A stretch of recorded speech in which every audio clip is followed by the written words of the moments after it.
Bienvenidos todos a el seminario del Departamento de Física. Hoy tenemos como invitado a Francisco Villatoro, famoso físico, matemático, informático, divulgador español. Él es profesor del Departamento de Lenguaje y Ciencias de la Computación en el área del conocimiento de ciencias de la computación e inteligencia artificial, licenciado en informática, licenciado en ciencias físicas y doctor en matemática. Investiga en matemática y física computacional con énfasis en la propagación de ondas. Ha publicado más de 50 artículos de investigación y ha dirigido 5 tesis doctorales. Divulga ciencia de su blog en la red de Naucas, La ciencia de la mula Francis, con colaboraciones en radio y otros medios. Cuenta Francis que su objetivo es acercar las investigaciones de actualidad publicadas en prestigiosas revistas a un público no especialista, aunque no completamente lego. Hoy va a presentar sobre breathers, que son, y oscilones, que son soluciones de ecuaciones no lineales dependientes del tiempo y localizadas, que tienen desde hace mucho tiempo están siendo estudiadas, pero siempre se va encontrando más aplicaciones en distintas áreas de la física. Así que te agradezco, Francis, por aceptar rápidamente la invitación y te dejo para que tú manejes la pantalla completa. Te lo voy a dejar en full screen. Vale. Eso. Ok. Pues ante todo, eso, agradecer la invitación. He de confesar que esta charla ya la preparé para una conferencia. Esta conferencia no lineal 2020-2021 se iba a celebrar en 2020. Esto es una conferencia, esta era la 12ª edición de una conferencia internacional que se realiza en España, a veces en Portugal, una vez se realizó en Portugal, sobre matemática no lineal y física no lineal. La primera vez fue en 1997 y mi grupo de investigación organizó la conferencia en el año 2018. En el año 2016 se organizó en Sevilla y en 2020 se ha organizado en la Politécnica de Madrid.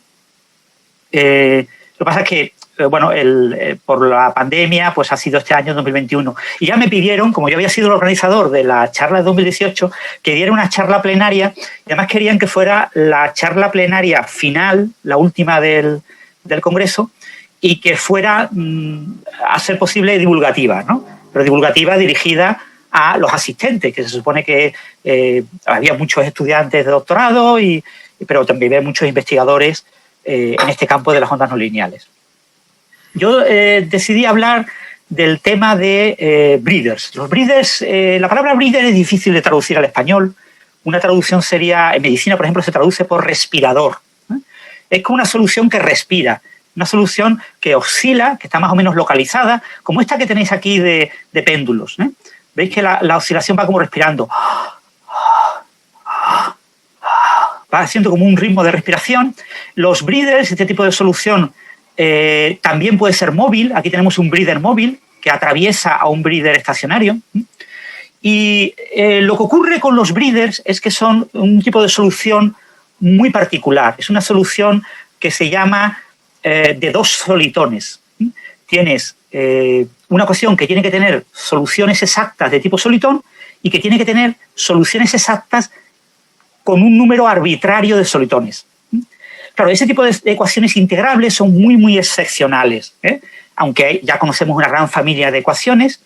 La ecuación más estudiada con breathers se llama la ecuación del seno Gordon. Es un campo escalar con un potencial de tipo cosenoidal. Otra ecuación es la ecuación de Rödinger no lineal cúbica, que se usa mucho para modelar solitones en fibra óptica. Otras ecuaciones que tienen, esa también tiene breathers, o la ecuación modificada de Cortebet-de-Vries, ¿no? No todas las ecuaciones que tienen solitones y que tienen la posibilidad de una solución con 2 solitones que sea de tipo breather. Normalmente, para las soluciones de tipo breeder son el estado ligado de un solitón y un antisolitón. Ahora veremos lo que son. Y hay soluciones que tienen estados ligados solitón-solitón, pero no oscilan, no tienen este comportamiento periódico en el tiempo que tienen los breeders. Desde el punto de vista de las aplicaciones físicas, aunque en algunos casos este tipo de ecuaciones integrables describen bastante bien algunos problemas físicos, en general estas ecuaciones tienen que estar perturbadas para ser físicamente relevantes. Entonces, cuando perturbo la ecuación ya no es integrable, ya no tiene soluciones con muchos solitones y por lo tanto ya no tiene breeder. Lo que tenemos es un pseudo-breeder, tenemos un quasi-breeder. Tenemos una solución parecida a un breeder, hay estados acoplados, solitón-antisolitón, que son periódicos, pero esos estados son metaestables, tienen una cierta vida y después de superar esa vida van radiando radiación de pequeña amplitud lineal y van perdiendo amplitud, muchas veces lentamente, y cuando acaba su vida, pues caen rápidamente y se desintegran en radiación lineal. Estos pseudobreeders han recibido muchos nombres en la literatura: bions, bi de dos, pulsons, porque son como pulsos que hacen como el pulso del corazón, ¿no? el latido, oscillatons, o sea, oscilatones, y también oscillons, son palabras muy típicas. Entonces yo voy a empezar a hablaros un poquito de la historia de los breeders, voy a hablar un poquito de lo que son los pseudobreeders y voy a acabar hablando de aplicaciones en campos escalares, en física de partículas y en cosmología, de los oscilones, que sé que tenéis ahí en Santiago un investigador que está trabajando actualmente en oscilones. Y de hecho, mi idea es que sea una charla lo más divulgativa posible, ¿no?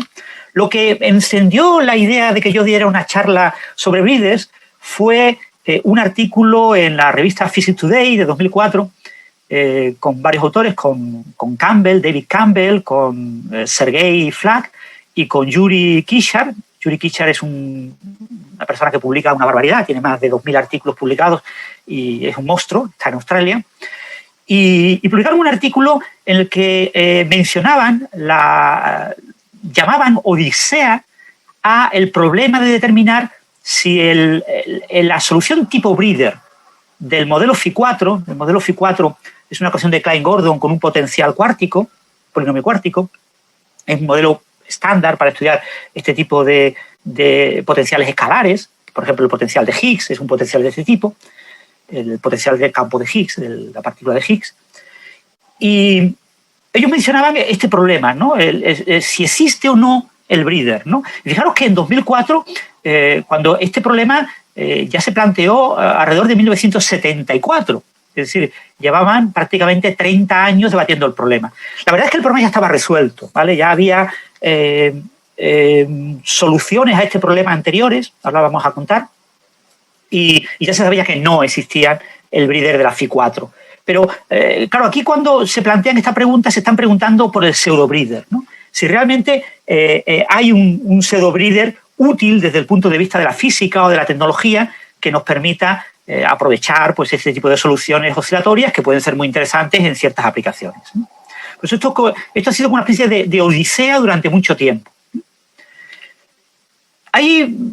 Para los que no sepan lo que es un solitón, hay varios vídeos en internet que te muestran solitones. Los solitones más fáciles de reproducir en laboratorio son los solitones discretos. Aquí tenéis un vídeo que se puede descargar fácilmente. Buscáis Funny Solitons en Google y lo encontráis, de Patrick Dorey, que es un profesor sudafricano.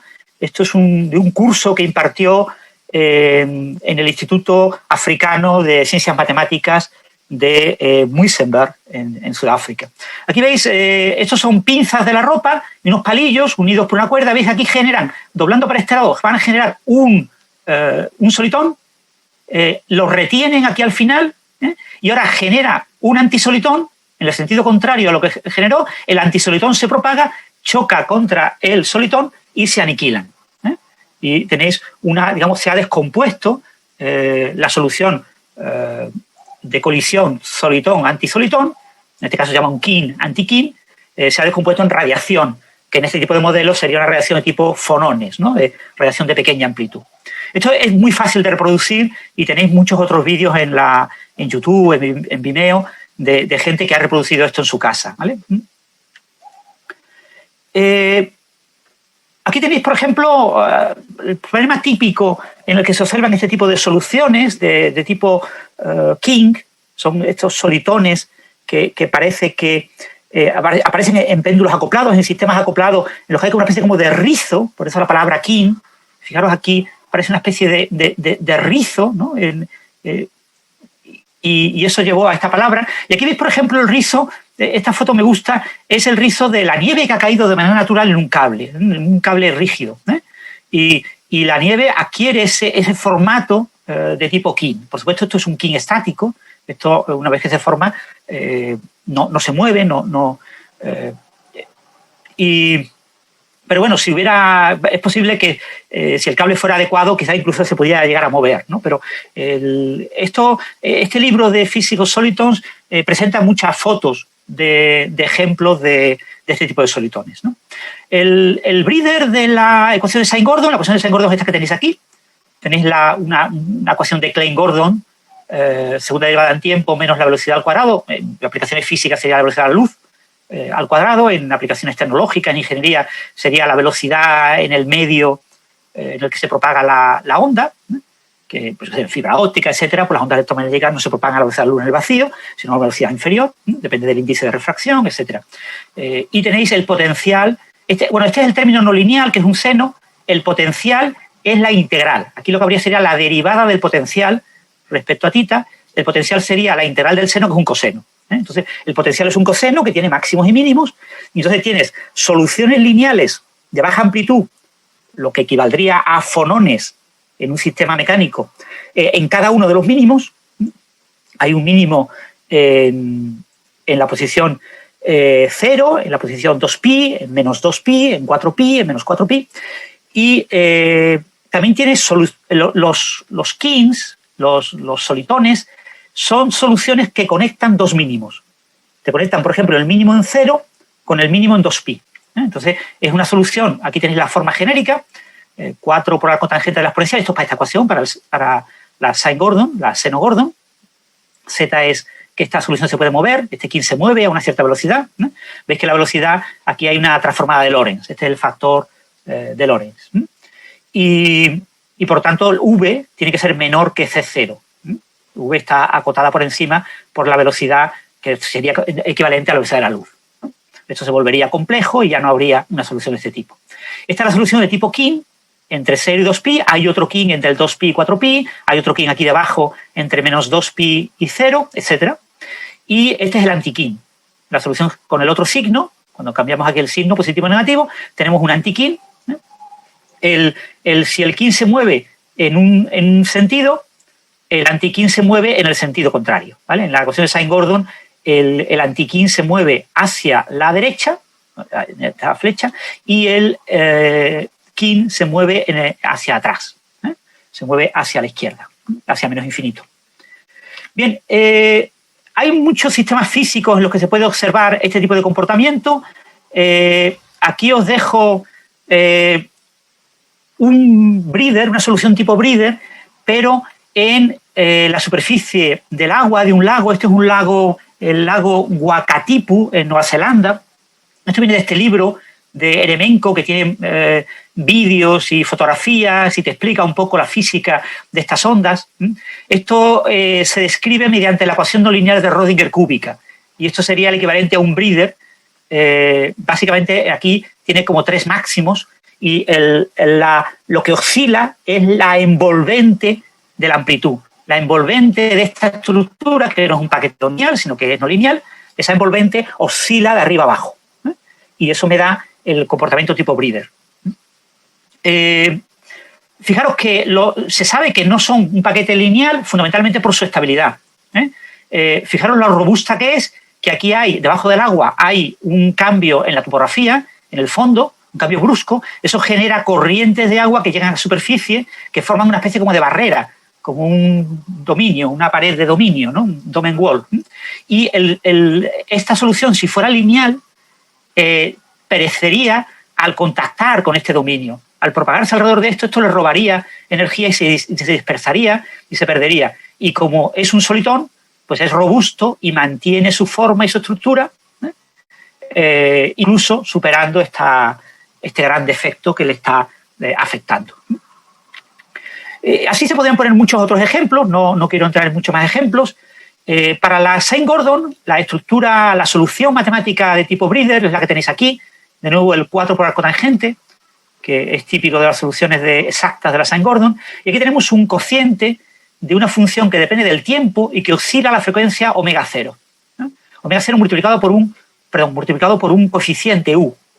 Es decir, este coeficiente U está básicamente entre 0 y 1. Es decir, que la frecuencia de oscilación del breeder, que es U por omega 0, es menor que la frecuencia omega 0, que es la de ondas lineales. Acordaros que si el seno lo aproximamos para ángulos pequeños, se aproxima aquí por una tita, es decir, por una expresión lineal, y esto sería pues una ecuación de onda con esta frecuencia natural. Entonces, para condiciones iniciales con una frecuencia que son aparentemente que se parecen a una solución de tipo Breeder, con una cierta frecuencia, si esa frecuencia es mayor que omega 0, se descompone rápidamente la solución en un fondo de fonones, ondas de pequeña amplitud periódicas que cubren todo el dominio, en simulaciones numéricas el dominio es finito, pero lo cubren entero. Y si tienes una frecuencia por debajo de omega 0, te aparece el breeder. El breeder, cuando está muy cerca de omega 0, es un breeder de baja amplitud, esto va oscilando de arriba abajo, oscilando con el tiempo, y hay un cierto momento en el que pasa exactamente por 0. Por supuesto, la derivada es una ecuación de segundo orden, también depende de la derivada, y la derivada es distinta de 0. Y después, para omega muy baja, para la frecuencia U por omega, o sea, para la U, un valor pequeño, lo que tengo es un breeder que se parece bastante a un kin y un antikin. Esto es una cosa que oscila, esto para frecuencias muy bajas. Esto se parece bastante, fijaros, esto sería un antikin, esto sería un kin, y se parece bastante a eso. Si nosotros ponemos U como un parámetro imaginario puro, cambiamos la U por imaginario puro, ¿para qué? Para que esto se convierta en el factor de contracción de Lorentz, el factor relativista.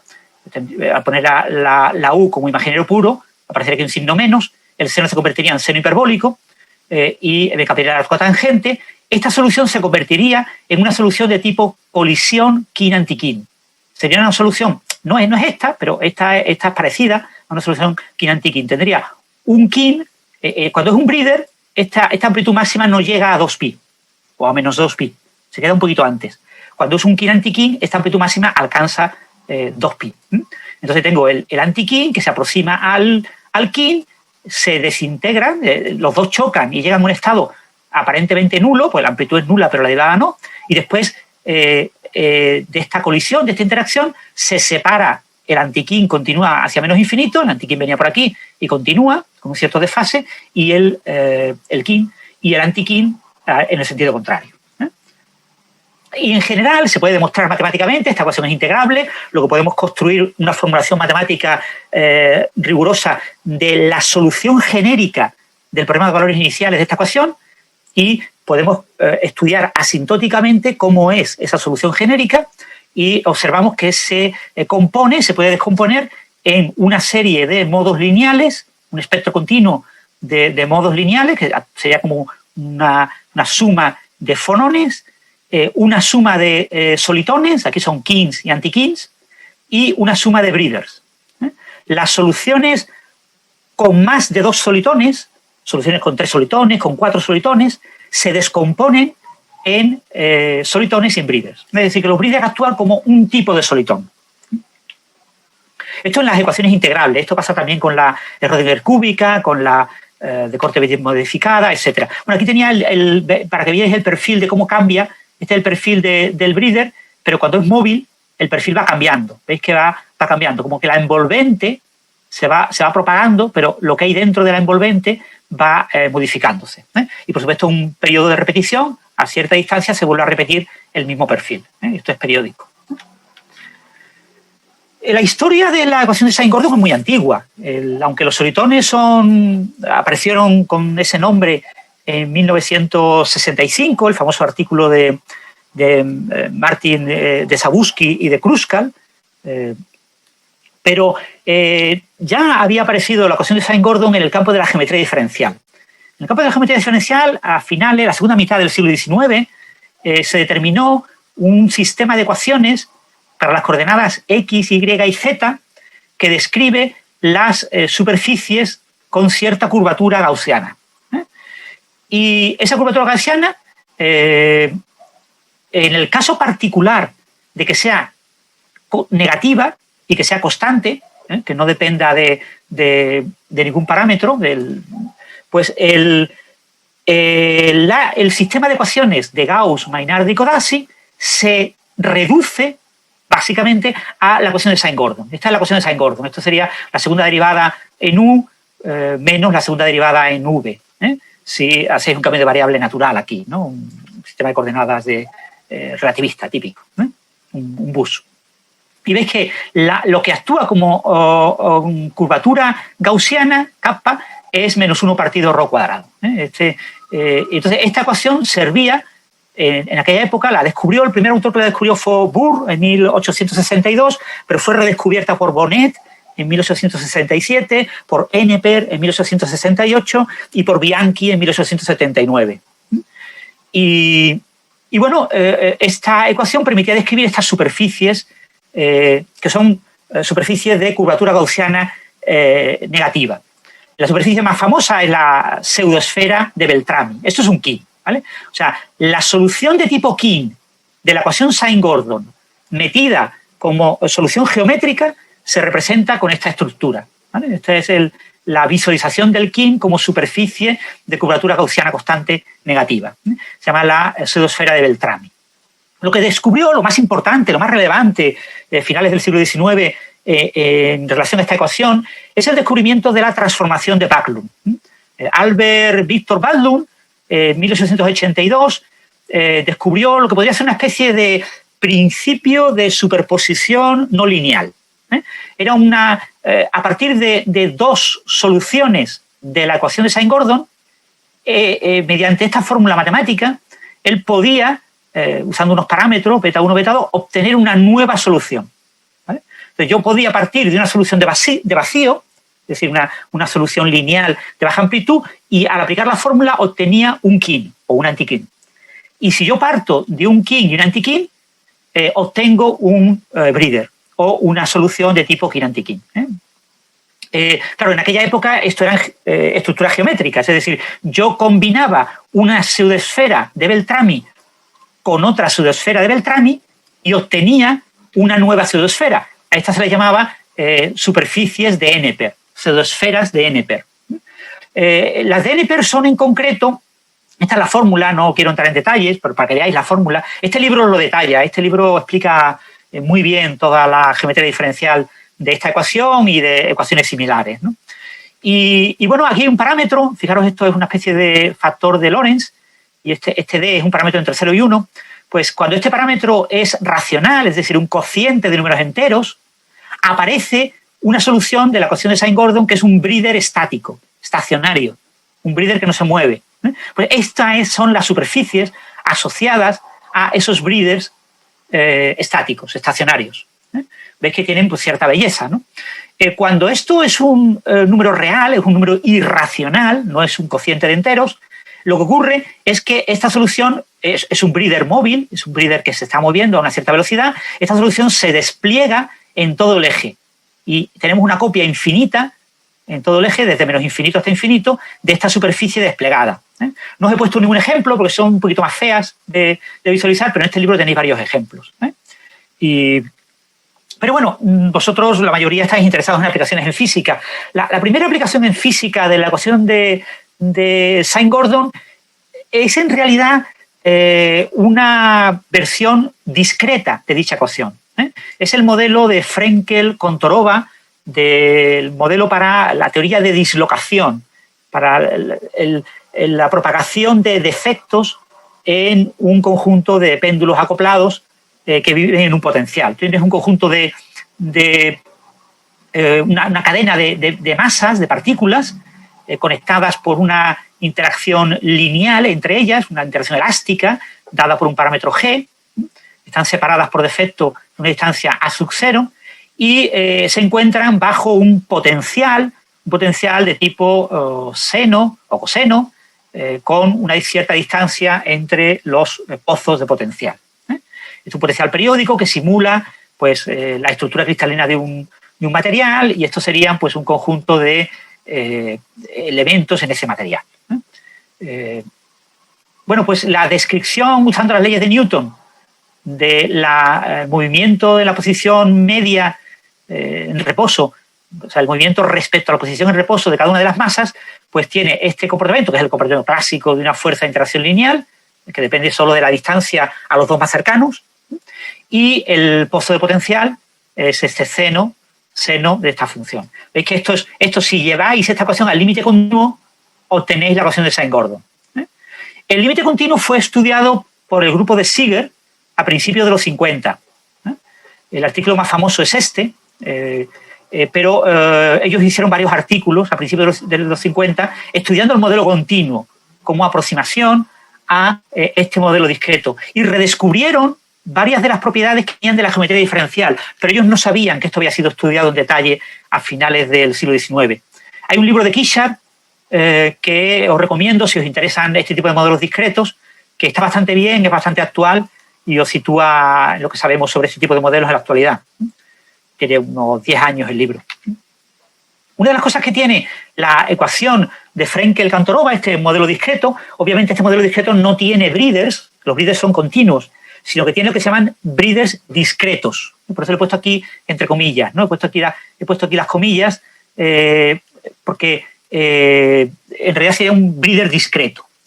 Y veis que tengo aquí la colisión de un breeder discreto. Esto es para un parámetro g igual a 25.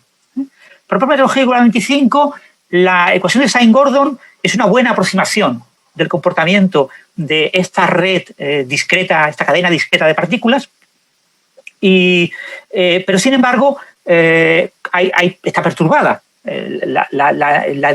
Que el sistema sea discreto introduce correcciones a la ecuación continua, la perturba, y esas pequeñas perturbaciones hacen que el sistema sea casi integrable, con lo que te encuentras que ciertas colisiones de breeder con ciertos parámetros, no voy a entrar en los detalles, son prácticamente elásticas, lo que uno esperaría de la ecuación de Sine-Gordon. Esto es un breeder, esto es otro breeder, y se mueven a diferente velocidad, colisionan y se recuperan, aquí también, veis que aquí ha cambiado la frecuencia, que esto no ocurre con la de Sine-Gordon, pero también ocurre que a veces en estas colisiones uno de los breeders, recordad, el breeder es como un estado de dos solitones ligados, un solitón y un antisolitón, es decir, un kin y un antikin, pues lo que hace el breeder cuando se desintegra es desintegrarse en un kin y en un antikin, ¿vale? No, aquí no se ve claramente cuál es cuál, pero veis que en algunas de las colisiones, al ser casi integrable, se descompone uno de los breeders en una pareja kin-antikin, o incluso los dos breeders.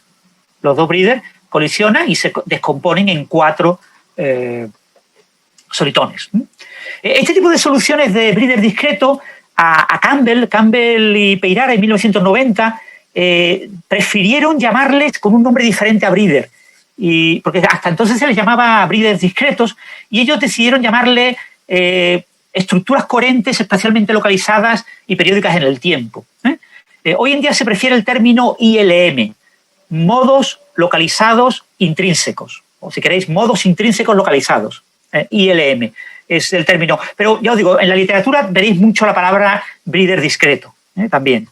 Y yo no voy a hablar de modelos discretos. Yo quería centrarme en aplicaciones en física de partículas, en física fundamental, de modelos continuos. La primera aplicación en física fundamental es de 1958. Es de Skyrmy.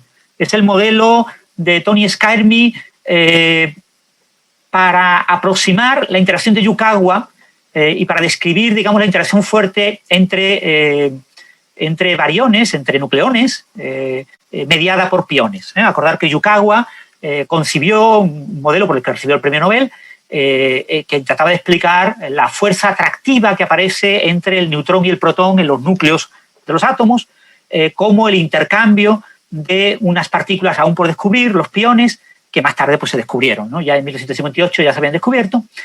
Hoy en día, por supuesto, lo entendemos eso de una manera completamente diferente, porque tenemos la teoría de los quarks y gluones, la cromodinámica cuántica, y lo entendemos como un intercambio de gluones que lleva al cambio de identidad entre los quarks. Un quark arriba de valencia se transforma en un quark abajo de valencia, con lo que un protón se transforma en neutrón o al revés.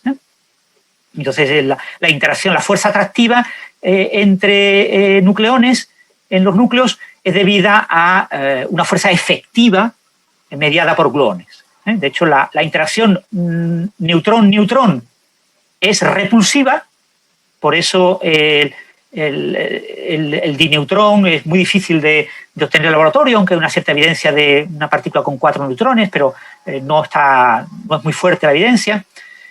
Pero en principio tenemos estrellas de neutrones que tienen un número enorme de neutrones, pero a nivel de núcleos no existen núcleos formados solo por neutrones. Y por supuesto entre protón y protón también hay una fuerza repulsiva, lo que pasa es que domina el electromagnetismo, domina la repulsión electrostática. Bien, pues Scairmy propuso la ecuación de Sine-Gordon para describir este modelo. La idea era que esta ecuación con ese potencial sinusoidal era una especie de fluido de piones en el que se movían los nucleones. Y bueno, el modelo de Scairmy y todos los modelos de este tipo de modelos en física teórica lo estudia muy bien este libro de solitones topológicos, ¿no? Esa fue la gran contribución de Scairmy, la idea de introducir una carga topológica asociada a estos solitones. Scairmy obtuvo la solución de tipo King y anti-King y obtuvo la expresión analítica del breeder y de la solución King-King, una solución con 2 Kings, y la solución King-anti-King. Son resultados que Scairmy con su grupo, con varios investigadores, obtuvieron esas soluciones. Aquí tenéis la solución de tipo King, tiene una carga topológica igual a 1, porque conecta el vacío 0 con el 2pi. La solución anti-King, que iría así al revés, conecta 2pi con 0, tiene una carga topológica menos 1. Así que el breeder, la solución oscilatoria, esto es una solución que oscila, esta solución tiene carga igual a 0, porque es un estado ligado de un King y de un anti-King. Y después tenéis las soluciones de tipo King-King, pues una solución que conecta el vacío 0 con el vacío 4pi, pues tiene una carga topológica 2. Las primeras simulaciones numéricas de solitones se obtuvieron por Perrin y Scairmy en 1962. Esto fue anterior al trabajo de Zabusky y Kruskal, que también fue numérico, de 1965, pero bueno, esa sería otra charla para contarlo, ¿no? Hay libros enteros sobre la situación actual de los modelos de Scairmy y os lo recomiendo si os interesan este tipo de modelos de piones, etcétera, que ahora están de moda, bastante de moda, para entender de manera efectiva la cromodinámica cuántica. La ecuación de Sine-Gordon también apareció en otro esquema muy importante, que fueron las uniones superconductoras de Josephson. Josephson descubrió el efecto Josephson, por el cual recibió el premio Nobel en 1973. Es un efecto que ocurre cuando yo pongo dos materiales superconductores separados por una capa muy delgada, por una película muy delgada aislante, una película no conductora. Entonces lo que ocurre es que aparecen soluciones cuánticas del flujo, son como vórtices de flujo, se llaman fluxones, y estos vórtices cuánticos pueden atravesar, por efecto túnel, el aislante. Entonces aparecen corrientes mediadas por fluxones que conectan a ambos superconductores. Bien, la descripción típica de este sistema es una descripción de tipo línea de transmisión no lineal, un cable, ecuaciones sin el seno. Estas son ecuaciones clásicas de la física de los cables, de la propagación de señales eléctricas en cables. Y bueno, cuando pongo ese potencial en seno, que viene determinado por la fase, esto es el modelo cuasi clásico del modelo cuántico. Entonces, esto actúa una especie como de la fase de la función de onda. Pues esa fase viene descrita por una ecuación de Sine-Gordon. Aquí tenéis dos parámetros, esta es la longitud, la profundidad de penetración de Josephson.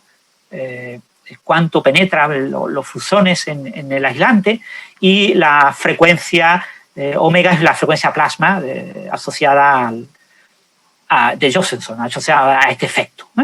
Sin entrar en mucho detalle, este tipo de sistema tiene soluciones de tipo King, y Josephson las estudió. Aquí tenéis la corriente, la segunda derivada, la primera derivada, etc. Otro ejemplo físico también de finales de los 60, antes de la explosión de aplicaciones físicas en los 70, es el modelo de Lamb para la transparencia autoinducida. Si tenemos un modelo muy simplificado de un material transparente que tenga dos niveles electrónicos, yo puedo, cuando incide radiación, puede ser absorbida por el material, con lo que los electrones algunos electrones pasan del estado fundamental a un estado excitado. El estado excitado es metaestable, con lo que tras una cierta vida media se produce una emisión espontánea. Se emite ese fotón más tarde. Bien, ¿qué pasa cuando yo la irradiación la mantengo sostenida durante mucho tiempo? Pues que habrá una población de electrones en el estado fundamental y una población en el estado excitado, y este proceso será continuo. Habrá una especie de equilibrio entre lo que se absorbe y lo que se emite, con lo que hay una emisión inducida por radiación.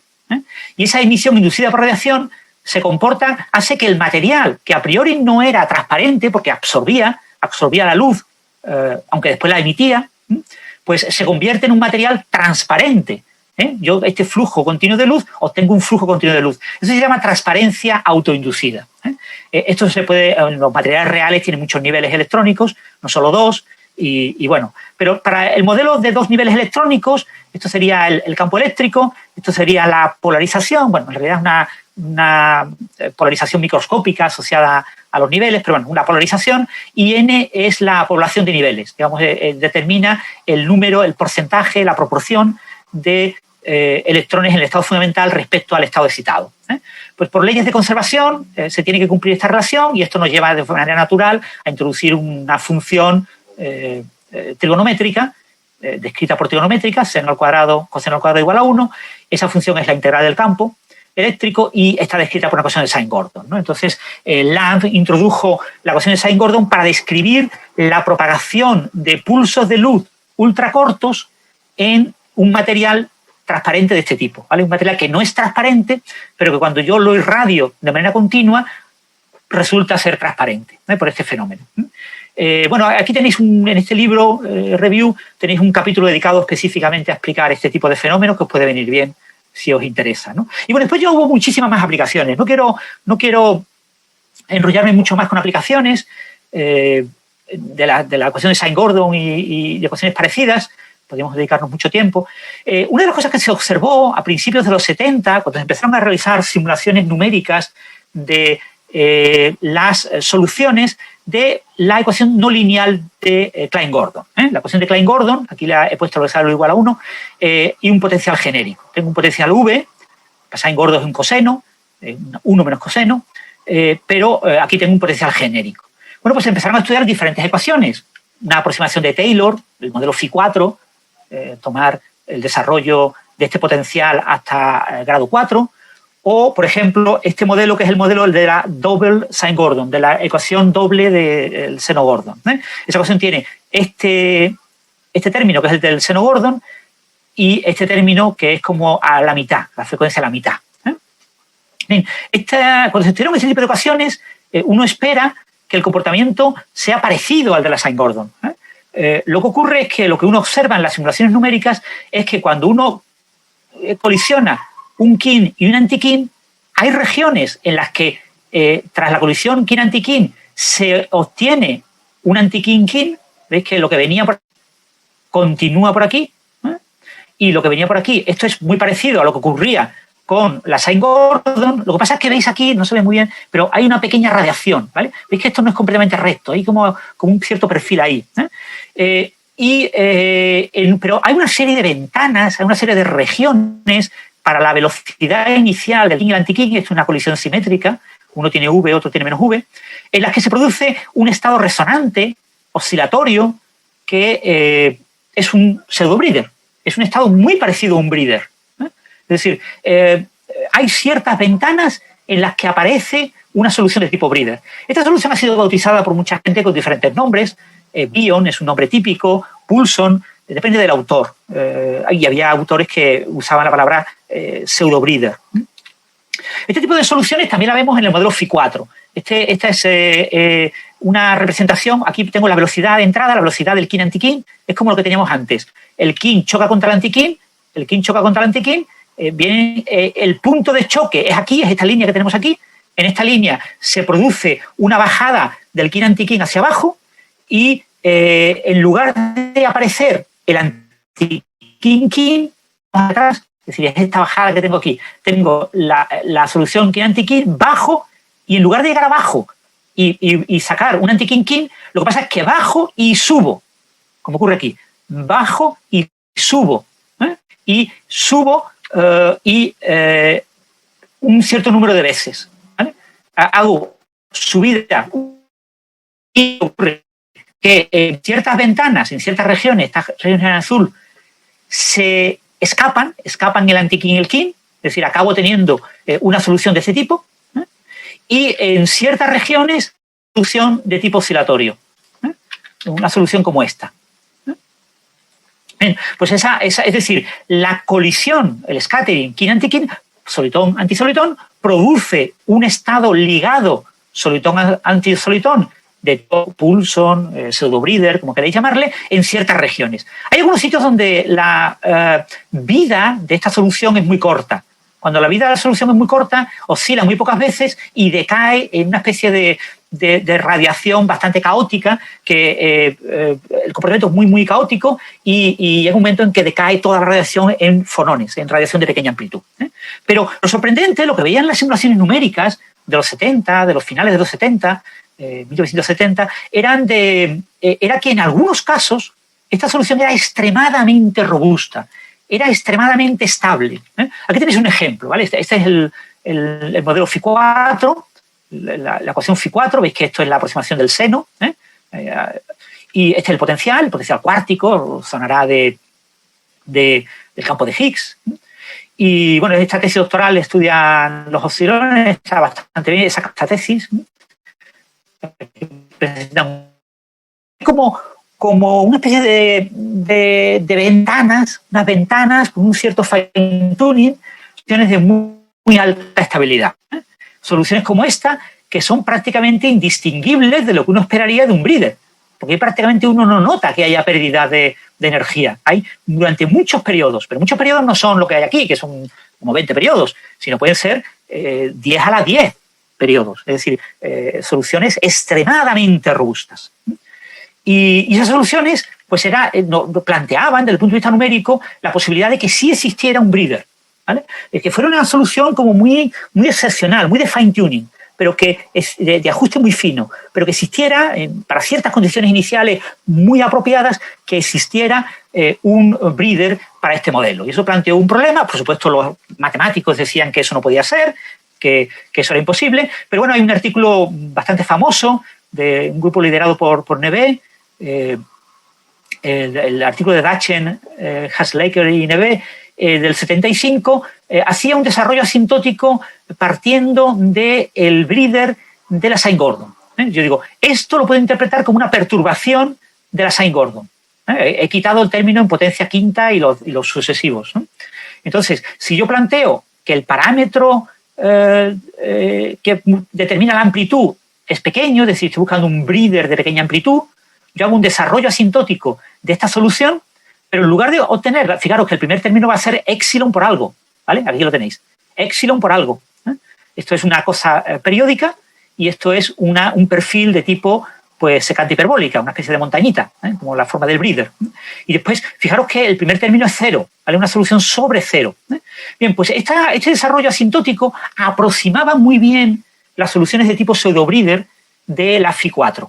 Y en simulaciones numéricas, cuando tú metías estos valores, cuando con un epsilon pequeño, pues rápidamente estas correcciones son más pequeñas que los errores numéricos del método numérico, y para el método numérico es indistinguible esto de lo que sería una solución exacta. Te estás poniendo una condición inicial aparentemente exacta y obtenías un breeder muy, muy bueno, de buena calidad. En las simulaciones de los 70 incluso a veces no se veía que decayera el breeder. Pues eso nos planteó la idea, el problema de si realmente existía ese breeder, aunque fuera quizás una solución, inestable o metastable que fuera muy excepcional y por eso fuera difícil de encontrarla. Este tipo de series aparentan converger. Cuando tú calculas la magnitud de estos términos, te das cuenta de que son similares en cada uno de los términos y que como están multiplicados por una potencia cada vez más pequeña de epsilon, pues para epsilon errores muy, muy pequeños. O sea, aparentemente, esta serie era convergente. Sin embargo, lo que se observaba en las simulaciones numéricas es que este tipo de soluciones, de manera genérica, lo habitual, es que contuvieran radiación. Había un fondo de radiación. En las simulaciones numéricas tú tienes que transformar el espacio infinito del modelo teórico continuo en un espacio finito para hacer la discretización del espacio, y al encajonar el modelo en ese box, pues te aparece un fondo de radiación que se mueve, va oscilando, se va como moviendo, es una cierta velocidad de grupo, se van moviendo estas estructuras y atraviesan el breeder. Aquí vemos solo la mitad del breeder, con lo que quedaba siempre la duda de si esto ocurría siempre o era una cosa debida al método numérico.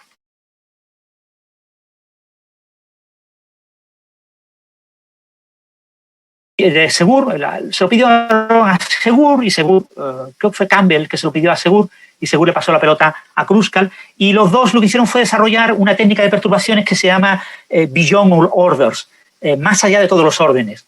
En un desarrollo asintótico en serie de potencias, en muchas ecuaciones hay términos exponencialmente pequeños, son exponenciales de menos 1 partido épsilon, de ese tipo, ¿no?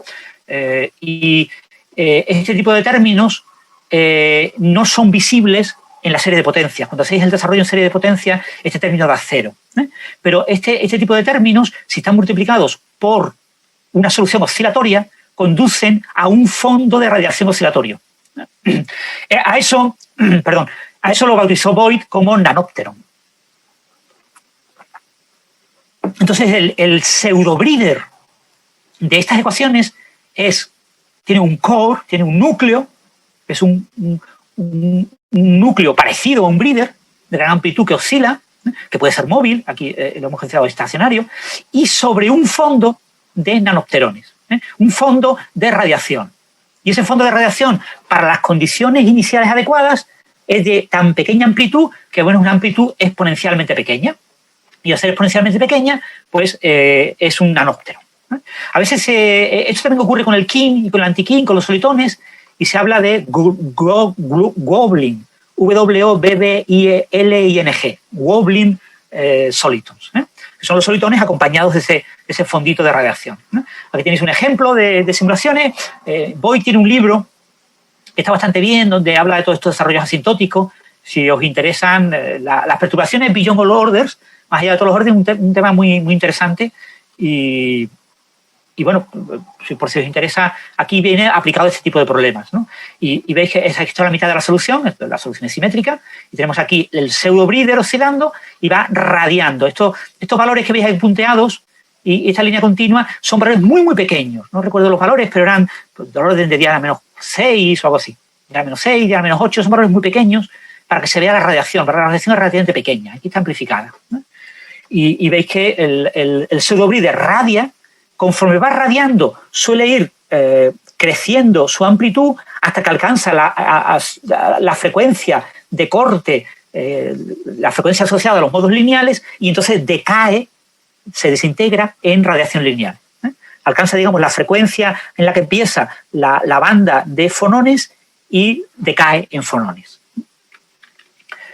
En física de partículas y en cosmología, las aplicaciones de los campos escalares, obviamente todos, la mayoría de los asistentes ya lo sabéis, pues están ahora muy de moda por el tema de que ya descubrimos nuestra primera partícula escalar, ¿vale? Una partícula hipotética que tenía que existir, que había pruebas indirectas de la existencia del campo de Higgs, pero no sabíamos si el bosón existía o no existía.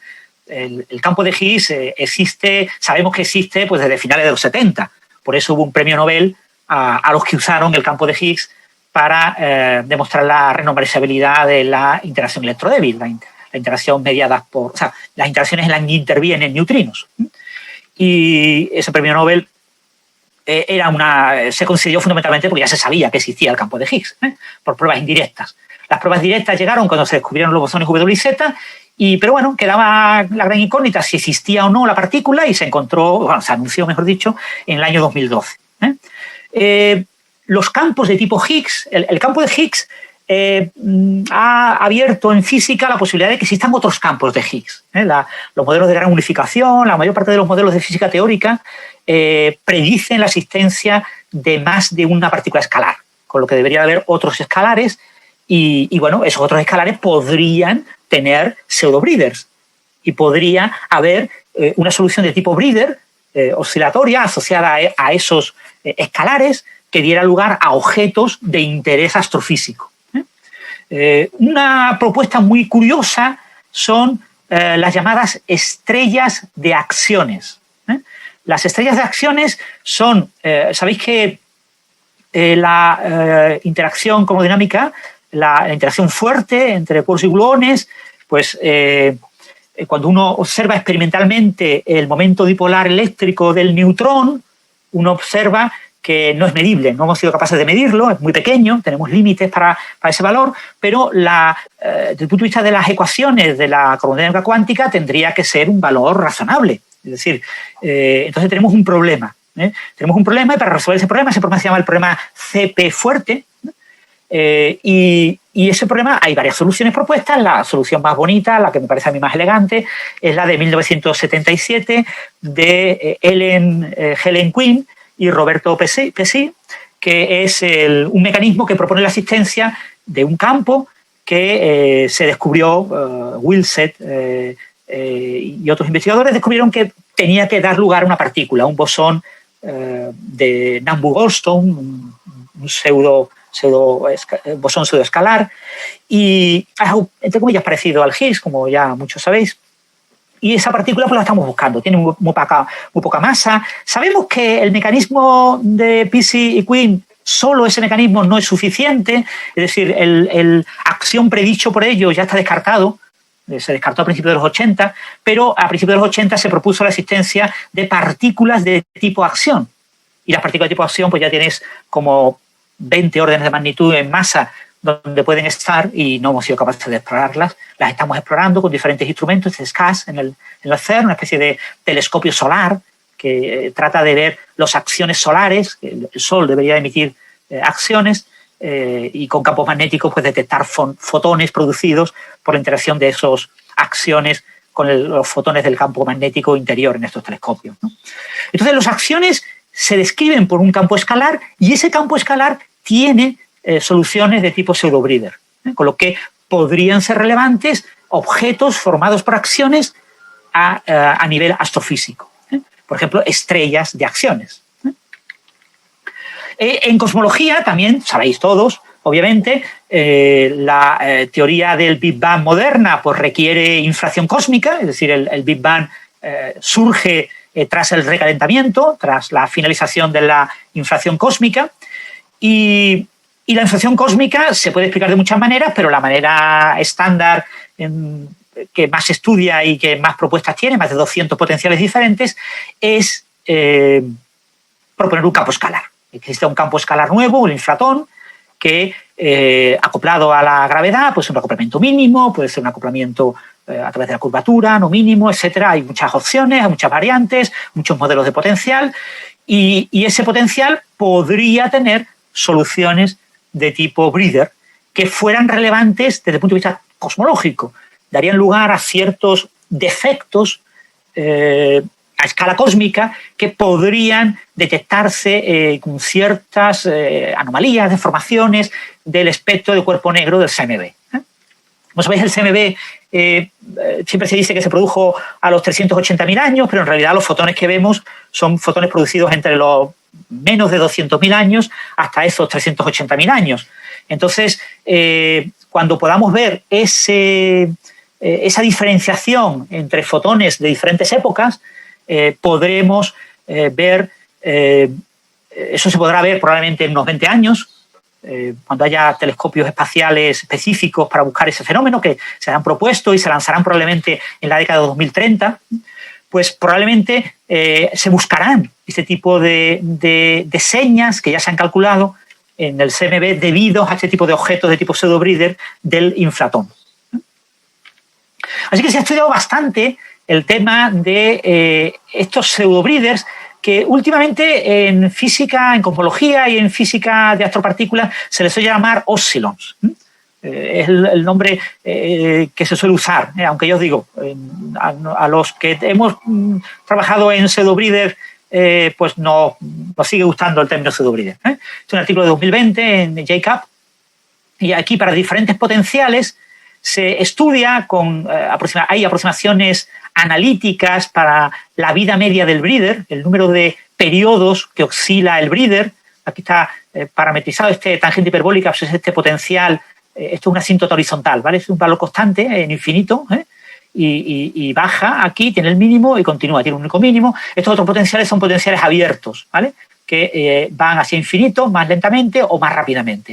Y aquí tenéis el modelo clásico Phi2. Pues estos potenciales, todos ellos, tienen soluciones de tipo Epsilon de muy larga vida. Aquí os he puesto la solución, estos son simulaciones numéricas, los puntos negros, y las curvas son diferentes modelos de estimación analítica de la vida media. Veis que la curva naranja, no voy a entrar en los detalles de estos modelos, en el artículo los tenéis. En el artículo este no los tenéis en artículos anteriores a este, en artículos que cita los detalles de los modelos. Y bueno, para este potencial veis que en cierta ventana hay algunas soluciones numéricamente que tienen vidas extremadamente largas, de 10 a la 10 periodos, ¿no? Y hay regiones en las que la densidad de puntos es tan alta que prácticamente podemos decir aquí que hay toda una ventana en la que tenemos hasta 100 millones de oscilaciones. Son periodos muy, muy largos, 100 millones de oscilaciones. Va siempre radiando, pero radia tan lentamente que ese objeto puede tener una vida muy, muy larga. Eso permite hablar, por ejemplo, de lo que os he comentado, de estrellas de acciones. Las action stars serían oscilones del campo de la acción, del campo escalar de la acción. Mejor dicho, del campo escalar de la action line particle, ¿vale? No necesariamente la acción QCD. Y, por ejemplo, aquí tenéis otro potencial diferente. En el artículo este tenéis discutir todos estos potenciales y veis que aquí aparecen ventanas claramente anchas. Es decir, aquí hay un rango de condiciones iniciales importante en el que se produce un breeder de muy larga vida, ¿no? Y que en algunas soluciones pues, alcanzan también valores extremadamente largos. Este tipo de soluciones son bastante robustas a las perturbaciones gravitacionales. Cuando ponéis cuando ponéis el potencial escalar, la partícula escalar, la ponéis en una solución no minkowskiana, una solución con curvatura de las ecuaciones de Einstein, un vacío gravitacional, pues eso cambia la estabilidad, pero en general cambia poco, puede cambiar del orden de... Muchas veces cambia solamente de un orden de magnitud o 2 órdenes de magnitud, no mucho más.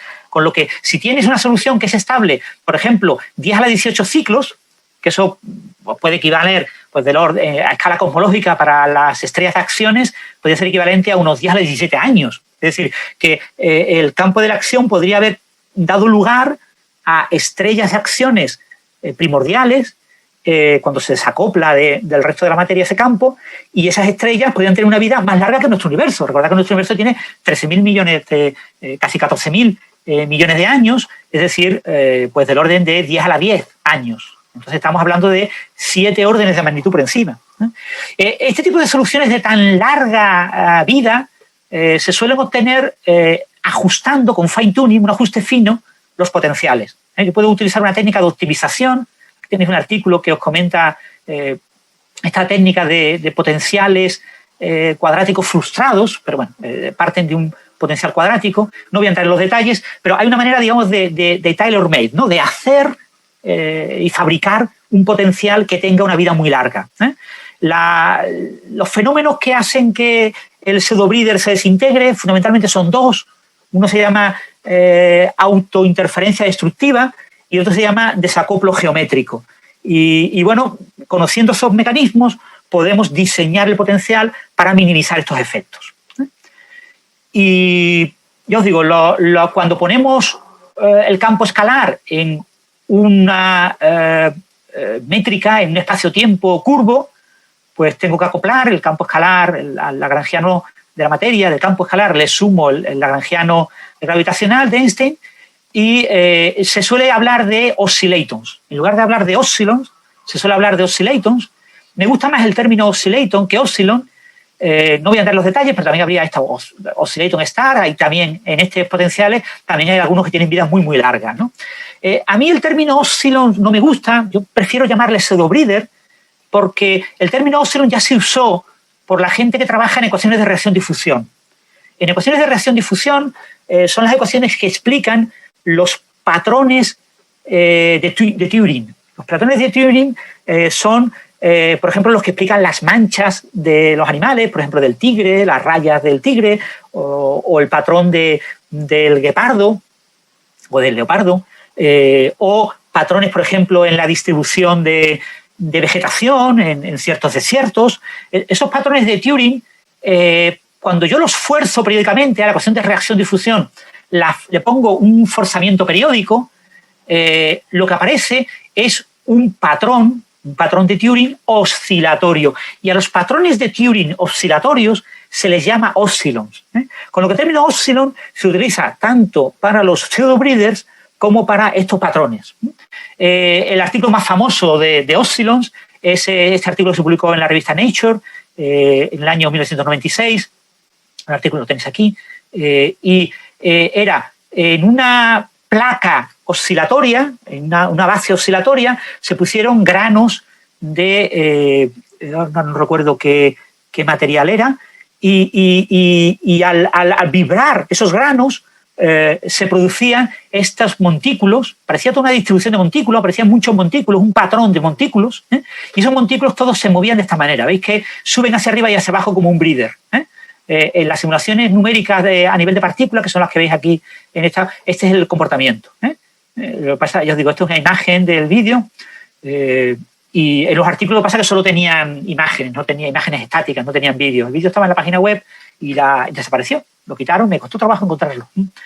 Y a mí yo desde hace bastantes años recordaba el término oscillon, cuando ahora en los últimos 10 años se ha puesto de moda el término oscillon para los pseudo-breathers, pues siempre me venía el conflicto con el término de estas soluciones de ecuaciones de reacción-difusión. Y eso era todo lo que quería contaros.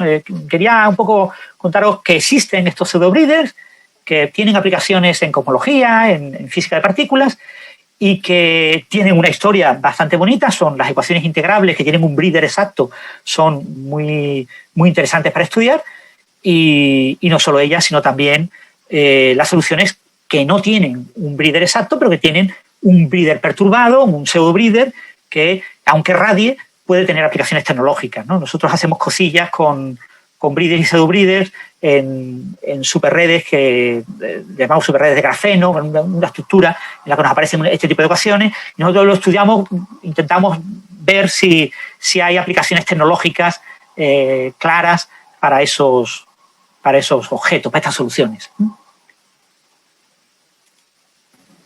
Y eso es todo. Gracias por vuestra atención.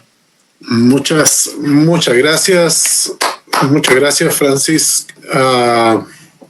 Muy bonita tu presentación. La verdad es que da un espectro, una visión de esta parte de la física no lineal que es siempre muy interesante. Ahora hay tiempo para preguntas, así es que si ustedes tienen preguntas, los presentes pueden simplemente o levantar la mano o simplemente abrir su micrófono.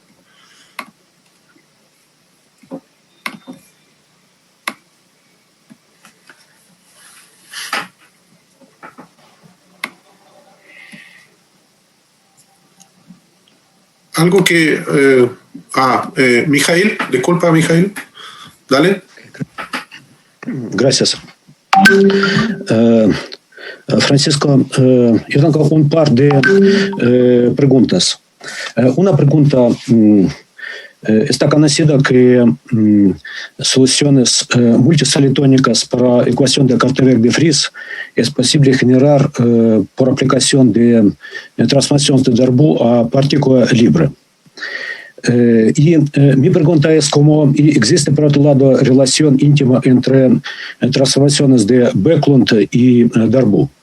Por otro lado, estas soluciones no triviales para Sine-Gordon es posible generar aplicando transformaciones de Bäcklund a Klein-Gordon sin masa. Mi pregunta es, no sé si tú sabes si existe una manera de generar estas soluciones solitónicas para Sine-Gordon aplicando transformaciones de Darboux a partícula libre no relativista.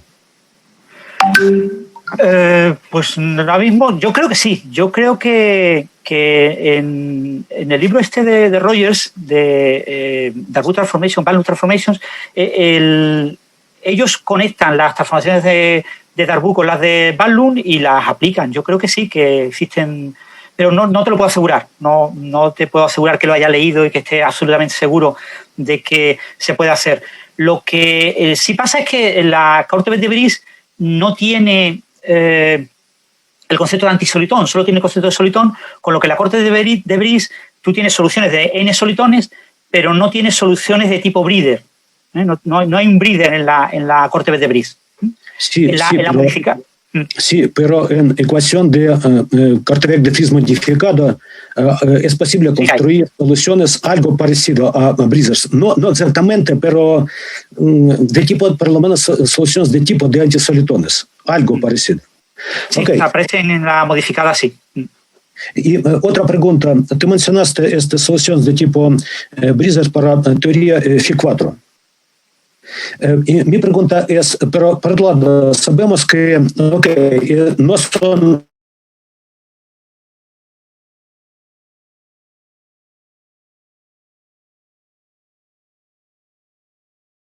pregunta es, y Φ4 es posible obtener por cortando en un sentido potencial de Sine-Gordon. Entonces, mi pregunta es, si sabes si existe un procedimiento de cortar potencial de Sine-Gordon en manera tal que podemos preservar en vez de número infinito de integrales. Si está posible, sistemas correspondientes tienen que tener también propiedades bien interesantes. Sí, no me consta. No conozco ningún sistema de perturbar la Sine-Gordon que genere un número finito de invariantes más allá de los invariantes que tiene la Klein-Gordon. No me consta que se haya estudiado, pero lo mismo se ha estudiado, pero no lo sé.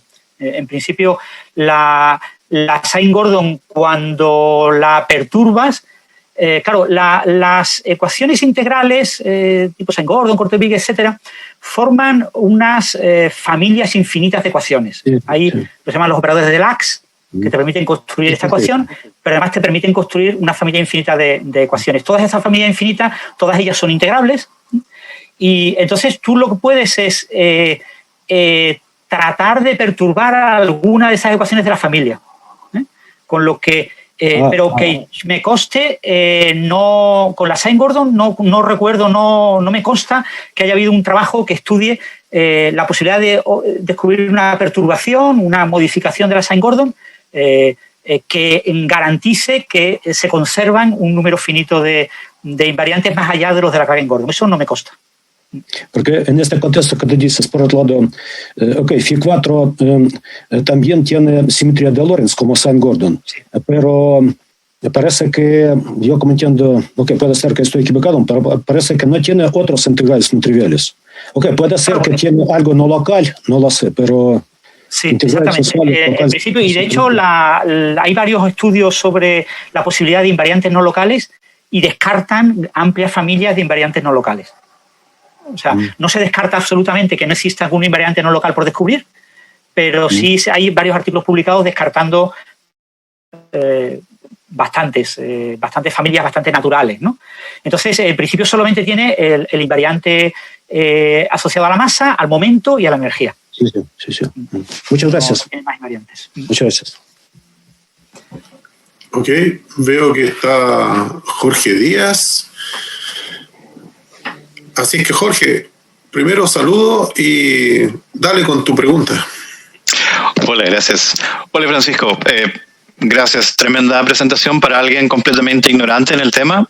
Excelente. Muchas gracias. Así que mi pregunta es completamente ingenua, así que acabo hoy. La idea de los kings y anti-kings, ¿cómo es que se propagaban? ¿Cómo es que se cancelan el uno al otro? ¿O estos que decaen? Es imposible no pensar en procesos de partículas como los que después nos presentaste. Existe como una analogía directamente que uno puede hacer con partículas. Entonces me cuestionaba si es que hay alguna discusión en el tema relacionado, por ejemplo, cuando uno piensa en sistemas de oscilaciones de partícula-antipartícula, sistemas de kaones, por ejemplo. Bueno, los kaones no son escalares como los piones, pero me fue imposible no. Entonces mi pregunta es si es que nos puedes comentar algo, de nuevo, para alguien que no es del tema, por eso pregunto. Sí, los modelos estos de SkyMe son modelos de ese tipo, son modelos que aproximan, que se pueden utilizar para aproximar la física de los mesones y de los piones. Y se han utilizado ese tipo de modelos, vas cambiando. Claro, cuando tú partes de la cosmodinámica y buscas una teoría efectiva, lo que obtienes no es una ecuación de una perturbación, una versión perturbada. Pero bueno, se han estudiado y esos modelos están propuestos y se usan sobre todo numéricamente, ¿no? Okay. El problema que tiene la Sine-Gordon es que tiene breeder solamente en una dimensión, ¿vale? En 2 dimensiones ya tiene pseudo-breeder. Okay. Y en 3 dimensiones la región en la que los pseudo-breeders son bastante estables es cada vez más pequeña, es muy pequeña. Entonces, okay, es un problema que tienen este tipo de ecuaciones en su aplicación a la física. Que en la física nos interesan modelos en 3D, pero las ecuaciones integrables, la mayoría, hay ecuaciones integrables en 3D, suelen ser ecuaciones relativamente triviales, forzadas para que aprovechen mucho la estructura en una dimensión unidimensional y se aprovecha para extender la 3D, ¿no? Es decir, este tipo de analogías que se puede hacer, hay que ser bien cuidadoso con extenderlas mucho. Sí, que son modelos clásicos. Todos estos solitones se pueden cuantizar, ¿vale? Lo que tú cuantizas en realidad es el campo. Tú cuantizas el campo sobre la solución de este tipo. Como si tuvieras el vacío y tuvieras el solitón, el king. Y tú puedes cuantizar el campo como si fueran estados del king. Con lo que la cuantización no destruye el king. La cuantización, por ejemplo, para los breeders, para los pseudo-breeders, lo que suele hacer es cambiar un poco la vida media, reduce la vida media del pseudo-breeder, pero muchas veces muy poco, como un orden de magnitud. Con lo que tanto cuantizar estas soluciones como colocarlas sobre un fondo de relatividad general, un espacio-tiempo curvo, en general altera muy poco la estabilidad. Ok. Sí, estaba pensando en la aplicación a más dimensiones y es por eso que ahí donde quizá hay que tener cuidado con estas analogías que uno puede a veces querer extender más de lo que realmente son. Sin embargo, uno puede después, en vez de usar relatividad general en 3 más 1 dimensiones, uno siempre, no sé si siempre, décadas, es usar sistemas en materia condensada, en el cual puedes hacer aproximaciones de sistemas en 1 más 1 dimensiones, etcétera. Sí, en física, bueno, la ecuación Sine-Gordon se utiliza mucho en una dimensión para describir líneas de transmisión superconductoras. La línea de transmisión básicamente es colocar dispositivos de estos normalmente no se suele poner la línea que he dibujado en la transparencia, que era una línea alargada completamente, sino que se suele poner como por trocitos, ¿no? Tienes superconductor, aislante, superconductor, una región solo de aislante, superconductor, aislante, superconductor, vas como trocitos. Y esas líneas se utilizan mucho. Y ahí un modelo unidimensional es muy buena aproximación. Sí. Okay. Y en el caso de la ecuación de Rödinger cúbica, por ejemplo, se utiliza mucho fibra óptica. La fibra óptica es un medio fundamentalmente unidimensional.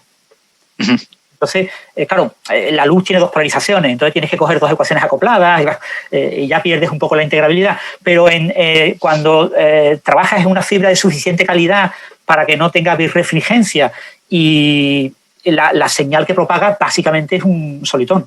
Eso se observó en laboratorio como en el 81, por ahí. Entonces, hay varias aplicaciones tecnológicas en las que tú puedes forzar la unidimensionalidad porque te interesa, y ahí sí tienen utilidad estas ecuaciones integrables.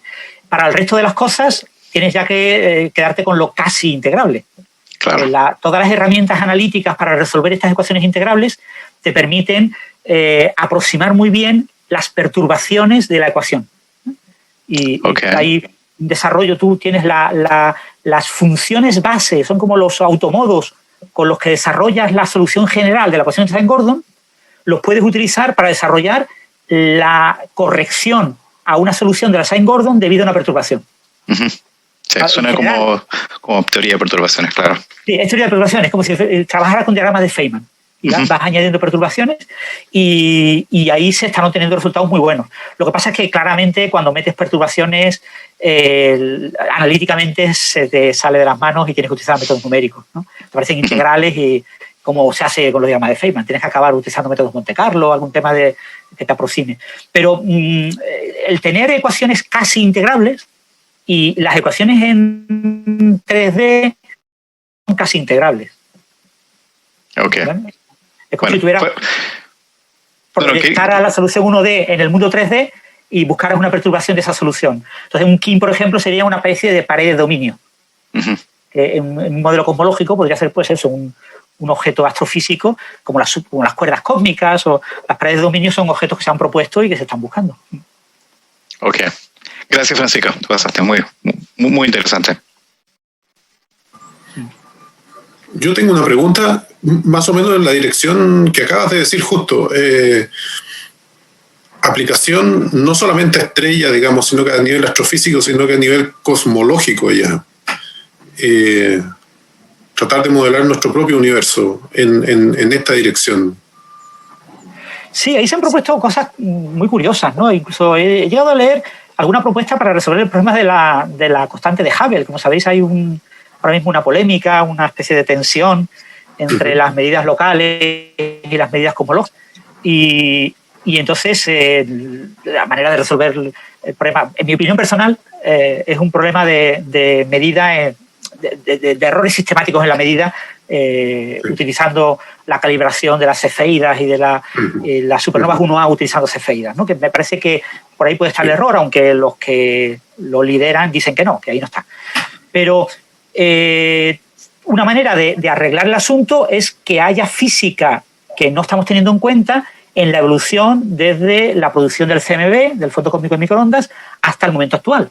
Es decir, que algunos de los campos que es de manera anterior a la producción del CMB, que de alguna manera esté dando lugar a un tipo de estructura que modifique la evolución cósmica después de eso, y entonces eso me corrige ligeramente, como un 5%, la constante, el valor de la constante de Hubble en la actualidad, y eso explicaría que las medidas astrofísicas sean diferentes, ¿no? Entonces, este tipo de soluciones de tipo Breeder se han propuesto para hacer eso también. Yo recuerdo un artículo que lo proponían. Lo que pasa es que solo he leído uno, no he leído más, entonces no sé si es muy firme, porque están proponiendo muchas soluciones posibles para eso. Pero desde el punto de vista cósmico, lo que sí se han propuesto son eso, signaturas, señales que puedan quedar marcadas en el CMB y que se puedan buscar. Y como no se han encontrado, obviamente, pues todo el mundo pone límites muy bajos y todo el mundo ajusta las cosas para que en 10 años se pueda detectar ese tipo de señal, ¿no?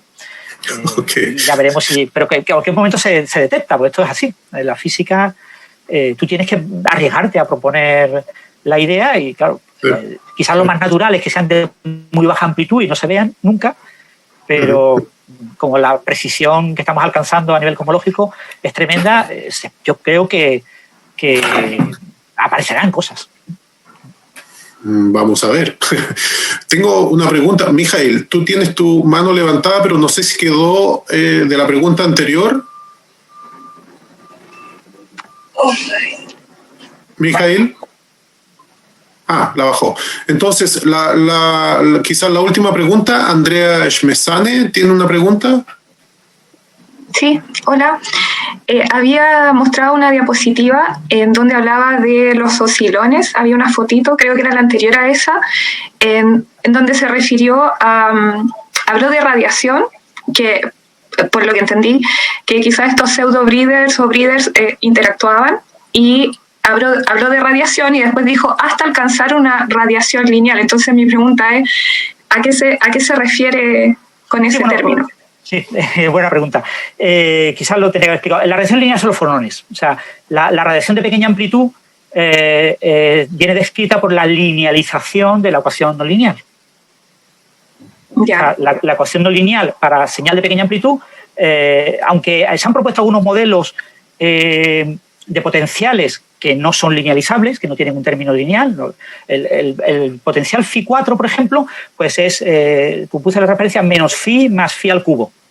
Pues cuando phi es muy pequeño, el phi al cubo es muy pequeño respecto a phi, entonces tienes una ecuación lineal. Tienes una Klein-Gordon lineal y ahí propagas señales. Para algunos potenciales, por ejemplo, para la phi sexta es tomar un potencial con un polinomio de grado 6, no existe término lineal. El primer término es un término cúbico. Entonces, lo que tienes como término lineal es una ecuación de Klein-Gordon sin masa, de un campo sin masa. Pero aún así es una ecuación lineal de ondas, con lo que tienes modos de propagantes lineales. Entonces, tú decaes en los modos de baja amplitud que describa esa ecuación, que pueden ser el potencial linealizado, eso es lo que yo llamaba modos lineales, o oscilaciones lineales, o puede ser directamente la ecuación igualada a cero sin término potencial. Ya, ok, gracias. Ok, veo que no hay más preguntas, así es que, por favor, agradezcamos a Francisco Villatoro por esta magnífica presentación. Muchas gracias, Francisco, por esta presentación. La verdad es que muy informativa, muy entretenida. Y agradezco también a los presentes. Y nos vemos en el próximo seminario del Departamento de Física de la Universidad de Santiago. Chao, chao a todos. Adiós. Chao, gracias. Chao. Muchas gracias. Chao, chao.